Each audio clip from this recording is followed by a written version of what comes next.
Hi, ഞാൻ doctor Shimji, CMO Prakriti Saukhyam Kanhangad. Gas trouble അനുഭവിക്കാത്ത ആരാണുള്ളത്? നമ്മുടെ ദൈനംദിന പ്രവർത്തനത്തെ ഏറ്റവും കൂടുതൽ ബാധിക്കുന്ന പ്രധാനപ്പെട്ട ഒരു ബുദ്ധിമുട്ടാണ് ഗ്യാസ് ട്രബിൾ, അല്ലെങ്കിൽ നെഞ്ചെരിച്ചൽ, അല്ലെങ്കിൽ ബ്ലോട്ടിംഗ്, വയറ് നിറയുക തുടങ്ങിയ പ്രശ്നങ്ങളൊക്കെ. ഇത്തരം പ്രശ്നം നമുക്ക് വരികയാണെങ്കിൽ ആ വന്ന ഗ്യാസ് പുറത്തേക്ക് പോകുന്നത് വരെ, ബർപ്പിംഗ് ആയിട്ടോ തികട്ടിയിട്ടോ അല്ലെങ്കിൽ കീഴ്വായുവായിട്ടോ പുറത്തേക്ക് പോകുന്നത് വരെ നമ്മൾ വളരെയധികം അസ്വസ്ഥരായിരിക്കും. ചില പേഷ്യൻസൊക്കെ വന്നു കഴിഞ്ഞാൽ പറയാറുണ്ട്, ഗ്യാസ് തലയിലൊക്കെ കയറുന്നു, തലകറക്കം വരുന്നു, അസ്വസ്ഥതയുണ്ടാകുന്നു എന്നൊക്കെ. മറ്റു ചിലർക്ക് ഹൃദയത്തിലേക്കാണ് ഗ്യാസ് കയറുന്നത് എന്നൊക്കെ പറയാറുണ്ട്. ചിലരൊക്കെ MRIയും അല്ലെങ്കിൽ ECG ഒക്കെ ചെയ്ത് വരുന്ന ആൾക്കാരുമുണ്ട്. എല്ലാ ടെസ്റ്റുകളും ചെയ്ത് ഒരു കുഴപ്പമില്ല എന്ന് പറഞ്ഞ് മാനസികമായിട്ടുള്ള പ്രശ്നങ്ങളാണെന്ന് കൺക്ലൂഷനിലേക്ക് എത്തിച്ചേരുന്ന ആൾക്കാരും ഉണ്ട്. പക്ഷേ പൊതുവായി നെഞ്ചരിച്ചിലായാലും ബ്ലോട്ടിംഗ് ആയാലും മറ്റുള്ള ഗ്യാസ് ട്രബിൾ ആയാലും കൊടുക്കുന്ന മരുന്ന് ജലൂസിലായിരിക്കാം. എല്ലാ അസുഖത്തിനും ഒരു മരുന്ന്. പക്ഷേ പലപ്പോഴും ജലൂസിൽ കഴിക്കുമ്പോൾ ഈ പ്രശ്നങ്ങൾ, സിംറ്റങ്ങൾ ഒരു പരിധിവരെ കുറയാറുണ്ടെങ്കിലും പിന്നീട് കൂടുതൽ ശക്തമായി അടുത്ത ദിവസങ്ങളിൽ പ്രത്യക്ഷപ്പെടുന്നതായിട്ടും കാണാം. എന്തുകൊണ്ടാണ് ഈ പ്രശ്നങ്ങൾ വരുന്നത്? ഈ ലക്ഷണങ്ങൾക്കൊക്കെ ഒരു കാരണം മാത്രമാണോ ഉള്ളത്? ഇതാണ് ഇന്ന് നമുക്ക് പരിശോധിക്കേണ്ടത്.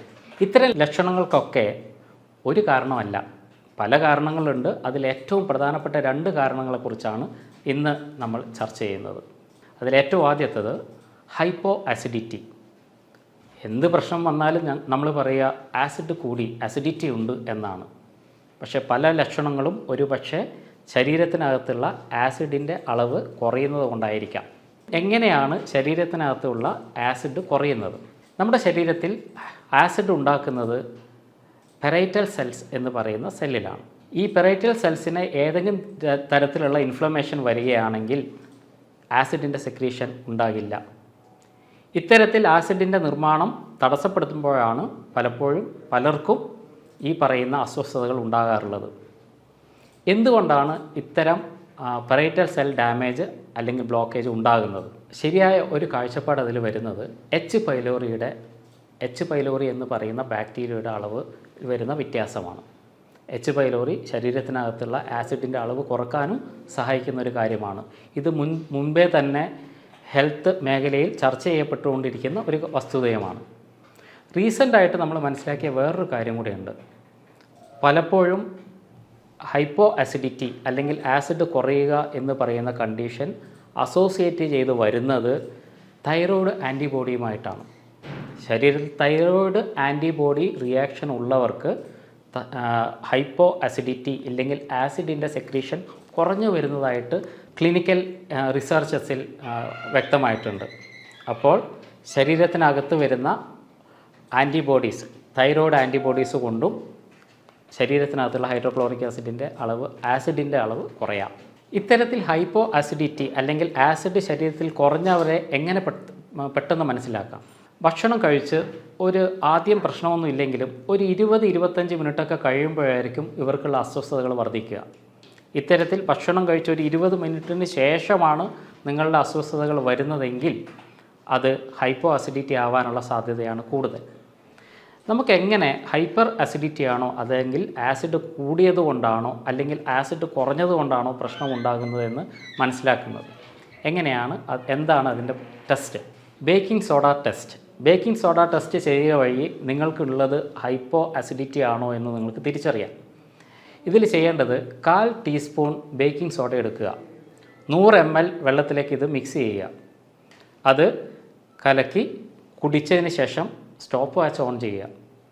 4 മിനിറ്റിനകം നിങ്ങൾക്ക് ബർപ്പിംഗ് അല്ലെങ്കിൽ ഗ്യാസ് പുറത്തേക്ക് വരുന്നുണ്ടെങ്കിൽ നിങ്ങളുടെ ആസിഡ് നോർമലാണ്.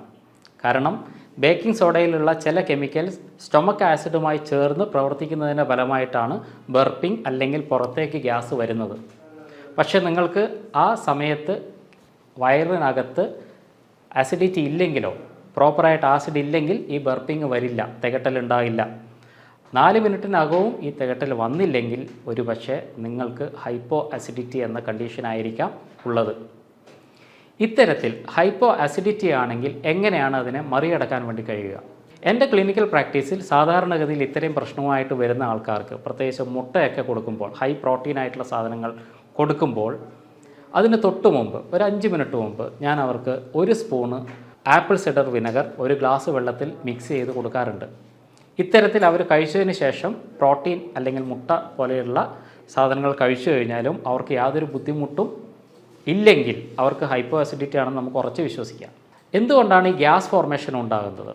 നമുക്കൊക്കെ അറിയുന്ന പോലെ ശരീരത്തിനകത്ത് കയറുന്ന ഭക്ഷണ വസ്തുക്കളിലെ പ്രോട്ടീൻ, മാംസ്യം, ഈ മാംസ്യത്തിൻ്റെ ശരിയായ ഡൈജഷന് ശരീരത്തിനകത്തുള്ള ആസിഡുകൾ അത്യാവശ്യമാണ്. ഹൈപ്പോ അസിഡിറ്റി ആയാൽ അല്ലെങ്കിൽ ആസിഡ് ശരിയായ രീതിയിൽ ശരീരത്തിനകത്ത് ഇല്ലെങ്കിൽ ഇത്തരത്തിൽ അകത്തേക്ക് പോകുന്ന പ്രോട്ടീനുകളുടെ ദഹനം സാധ്യമാകില്ല. ഇവ അകത്ത് കിടന്ന് ഫെർമെൻറ്റഡ് ആവുകയും അതിൻ്റെ ഫലമായിട്ടുണ്ടാകുന്ന ഗ്യാസ് ഫോർമേഷനുമാണ് നമ്മളെ ബുദ്ധിമുട്ടിലേക്ക് നയിക്കുന്നത്.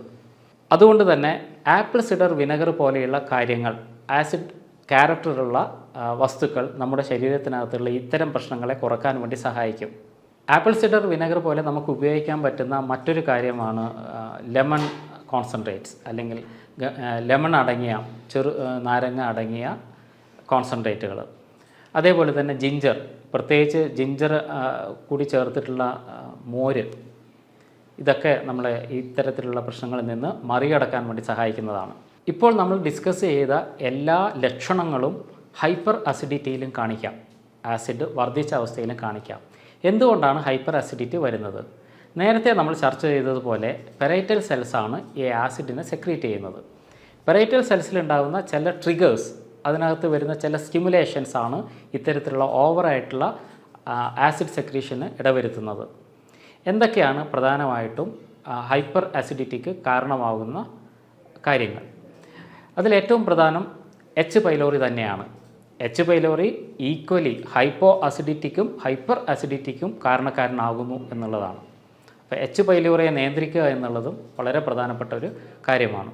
ഇതേപോലെ തന്നെ കോർട്ടിസോൾ അല്ലെങ്കിൽ സ്ട്രെസ് ഹോർമോൺസ്, കോർട്ടിസോൾ പോലെയുള്ള സ്ട്രെസ് ഹോർമോൺസുകളും നമ്മുടെ ഹൈപ്പർ സെക്രീഷന് സാധ്യത ഉണ്ടാക്കുന്നു. അതുകൊണ്ട് ഹൈപ്പർ അസിഡിറ്റി ഉള്ളവർ സ്ട്രെസ് മാനേജ്മെൻറ്റ് ചെയ്യേണ്ടതും വളരെ വളരെ അത്യാവശ്യമുള്ള കാര്യം തന്നെയാണ്. ഇനി നിങ്ങൾക്ക് വന്നത് ഹൈപ്പർ അസിഡിറ്റി കൊണ്ടുള്ള പ്രശ്നങ്ങളാണെങ്കിൽ എങ്ങനെ അതിനെ മറികടക്കാം? എച്ച് പൈലോറിയെ നിയന്ത്രിക്കാനുള്ള ഏറ്റവും നല്ല മാർഗ്ഗങ്ങളിലൊന്ന് ബ്ലാക്ക് ക്യുമിൻ സീഡ്സ് അല്ലെങ്കിൽ കരിഞ്ജീരകമാണ്. കരിഞ്ജീരകം 1-2 സ്പൂണ് പൊടിച്ച് അതിനകത്ത് തേനിൽ ചാലിച്ച് കഴിക്കുന്നത്, 2 നേരമായി കഴിക്കുന്നത് എച്ച് പൈലോറിയെ നിയന്ത്രിക്കാൻ വളരെയധികം സഹായിക്കുന്നതാണ്. പ്രോബയോട്ടിക്സ് അടങ്ങിയ ഭക്ഷണങ്ങൾ കഴിക്കുക എന്നുള്ളതും ഇതിന് നല്ലൊരു പ്രതിവിധിയാണ്. അതേപോലെ തന്നെ നന്നാറി വേര് ചതച്ചിട്ട് തിളപ്പിക്കുന്ന വെള്ളം കുടിക്കാനായി ഉപയോഗിക്കുക. 1-2 ലിറ്റർ വെള്ളം തിളപ്പിച്ച് വെച്ച് നന്നാറി വെള്ളം കുടിച്ചുകൊണ്ടിരിക്കുന്നതും ഹൈപ്പർ അസിഡിറ്റിയെ കുറക്കാൻ വേണ്ടി വളരെയധികം സഹായിക്കുന്നതാണ്. ഈ സിംറ്റംസ് അല്ലാതെ തന്നെ ഹെമറ്റോളജിക്കലി രക്തത്തിൽ വരുന്ന വ്യത്യാസങ്ങളും പഠനവിധേയമാക്കാറുണ്ട്. CBC പോലെയുള്ള ജനറലായിട്ട് ചെയ്യുന്ന ടെസ്റ്റുകൾ അല്ലെങ്കിൽ എൻഡോസ്കോപ്പി പോലെയുള്ള കാര്യങ്ങൾ, എച്ച് പൈലോറിയുടെ പ്രസൻസ് കണ്ടുപിടിക്കാനുള്ള എക്സാമിനേഷൻസ്, ഇതെല്ലാം കൂടിച്ചേർന്ന് കൃത്യമായ രീതിയിലുള്ള ഒരു ഡയഗ്നോസിസിൽ എത്തിച്ചേർന്ന് എന്ത് അസുഖമാണോ നിങ്ങൾക്കുള്ളത്, എവിടെയാണോ അത് ബാധിച്ചിട്ടുള്ളത്, അതിനനുസരിച്ച രീതിയിലേക്കുള്ള ചിട്ടകളും ക്രമീകരണങ്ങളും ഭക്ഷണ രീതിയിലായാലും ജീവിതചര്യയിലായാലും നടത്തുക എന്നുള്ളതാണ് ഏറ്റവും പ്രധാനമായി നമ്മൾ ചെയ്യേണ്ടിയിരിക്കുന്നത്.